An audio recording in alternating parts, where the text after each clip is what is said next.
Hey guys, welcome to Midas 101. Today we're going to answer the question, what is N+1 redundancy? You see it on the brochures, you see it in the ads. Midas has it listed all over their websites about how their consoles carry an N+1 redundancy.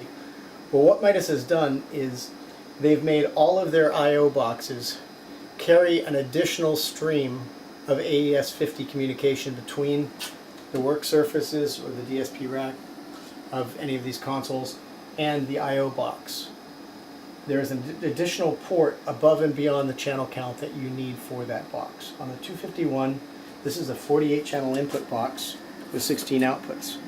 So the way this box functions is on AES-50 audio 1, because these are 24 channel streams, this fixed format box sends this 24 channels of audio to the console, and it returns these 16 channels back to the stage box. The second stream of AES-50 audio 2 carries this stream of inputs to the console, and there is no additional output. You can see there's an AES-50 audio 3 here. What this is a redundant line that if anything happens to drop audio on either of these two lines, the console system automatically switches that line to this one. It's on the preface that you're probably only going to have a problem with one cable going down, and rather than having to run full redundancy on everything, this covers that. The same thing if you move up to a 451 box. This is the modular box, which has 3 slots. Each of these slots is 8 channels bidirectional. As you can see, we've got a D-sub card in here, which is 8 channels of mic inputs and 8 channels of balanced outputs on this card.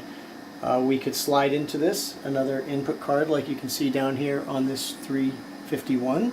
We could slide an output card, we could slide a digital card into any of these holes, and we're locked to this 24 channel count. On this box again we have an X line, which is the primary inputs, but we also have a Y line, which is the redundant backup line on this box. When we move into the 1 series boxes, these are 24 channel boxes. On a 151 we have 24 channels of input, which are carried by the AES-51 port, but this box is an AES-52 port, which if this line goes down, the audio will automatically switch to here. On the 153 box, we have 16 inputs and 8 outputs. These are all carried by the first AES-50 line. Again, if this line goes down, it will automatically jump to this.